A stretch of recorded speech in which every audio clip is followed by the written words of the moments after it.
মান্দার বিধানসভা কেন্দ্রে ২৬ পরিবারের মোট ১২১ জন ও খয়ারপুর বিধানসভা কেন্দ্রের এক পরিবারের ৭ জন বিজেপি দল ও সিপিএম ছেড়ে কংগ্রেস দলে যোগদান করেন।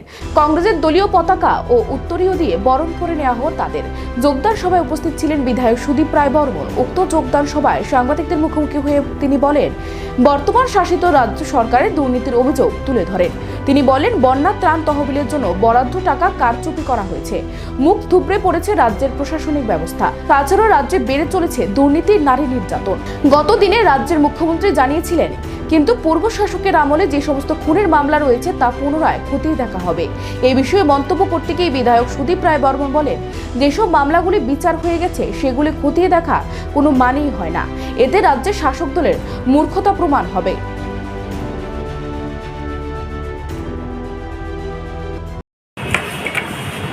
আজকে আমাদের সারা রাজ্যে যে ভয়াবহ বন্যা এবং ধসে ক্ষতিগ্রস্ত পরিবারদের পর্যাপ্ত পরিমাণে অর্থনৈতিক সহায়তা প্রদান,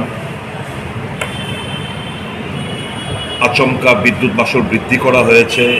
এই বিদ্যুৎ মাশুল অন্তত আপাতত 1 বছরের জন্য স্থগিত রাখা, বিদ্যাজ্যোতি প্রকল্পের ছাত্রছাত্রীদের যে ফিজ সেটা প্রত্যাহার করে নেওয়া, দলবাজি এবং দুর্নীতি বন্ধ করার এই ত্রাণকে নিয়ে, এই সমস্ত ব্যাপারে সারা রাজ্য জুড়েই মহকুমার শাসকের নিকট আমাদের ডেপুটেশন প্রদান করা হচ্ছে। আজকে মনে একটা ডেপুটেশন প্রদানে মোহনপুর এসডিএম অফিস কক্ষে যখন ডেপুটেশনকারীরা শান্তিপ্রিয় নিরস্ত্রভাবে বসেছিলেন, মহকুমা শাসকের অপেক্ষায় ছিলেন, আচমকা বিজেপি আশ্রিত কিছু গুন্ডা পান্ডা এবং হারমাত বাহিনীর দ্বারা অফিস কক্ষের ভেতরে আমাদের ডেপুটেশনকারীদের উপর আচমকা হামলা করা হয়। অনেকে গুরুতরভাবে আহত হয়েছেন। এদেরকে চিকিৎসার জন্য আইজিএম হাসপাতালে আমাদের দলীয় কর্মীরা নিয়ে গেছেন।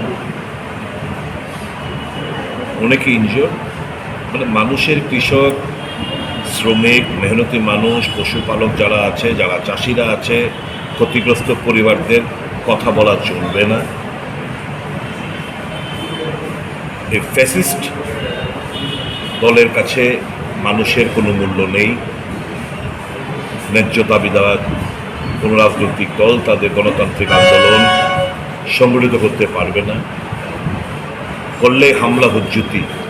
তা সত্ত্বেও কংগ্রেস কর্মীরা মনোবল হারায়নি এবং তারা বলছে, আমরা আজকে মোহনপুরে আমরা আমাদের ডেপুটেশন কাগজটা দিতে পারিনি, আমরা কালকেই আমরা আবার প্রদান করব। যারা ইনজিওর তারাই বলছে। যাই হোক, প্রদেশ কংগ্রেস সভাপতি আপনারা জানেন সোনামুড়াতে আছেন আজকের এই আন্দোলন কর্মসূচিতে, ওখানকার কর্মীদের পাশে। আজকে যখন এই ক্রিয়াকর্ম চলছে, আমাদের মান্দাই বিধানসভা কেন্দ্রে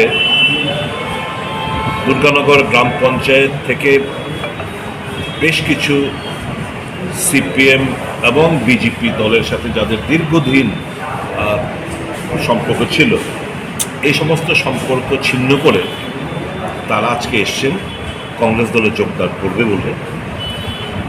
এখানে মোট 121 জন ভোটার। কত পরিবারে? 26 পরিবারের 121 জন ভোটার এখানে নাম নথিভুক্ত করেছেন এবং খয়ারপুর বিধানসভা কেন্দ্র থেকেও একজন এসছেন, যার পরিবারে 7 জন ভোটার। এদেরকে আচমকায় হঠাৎ করে ওনারা এসছেন। ওনারাই নিজেদের তাগিদেই ভাবছেন যে মানুষের স্বার্থে একমাত্র কংগ্রেসই লড়াই সংগ্রাম চালিয়ে যাচ্ছে, অন্য দল করার কোনো মানে নেই। গণতন্ত্রে মানুষের শেষ কথা বলে মানুষ আজকে সমস্ত দিক দিয়ে আজকে ডিপ্রাইভ, বঞ্চিত। বেকাররা হাহাকার শুনবার কোনো কেউ নেই, কর্মচারীদের চিৎকার শোনার কেউ নেই, শ্রমিক, মেহনতি মানুষ, কৃষক, চাষি, পশুপালকদের চিৎকার হাহাকার শোনার কেউ নেই। এই কংগ্রেসের ধারাবাহিক আন্দোলন দেখে ওনারা উৎসাহিত হয়ে আচমকা এসে আজকে বললেন, আপনাদের প্রোগ্রাম আছে, আমরা আজকে এই প্রোগ্রামের আগে আমরা জয়েন করতে চাই এবং এই প্রোগ্রামে অংশগ্রহণ করতে চাই। এবং আজকে থেকেই আমরা কংগ্রেস পরিবারের সভ্য হিসাবে আমরা আমাদের দায়িত্ব মানুষের সাথে আমরা পালন করতে চাই।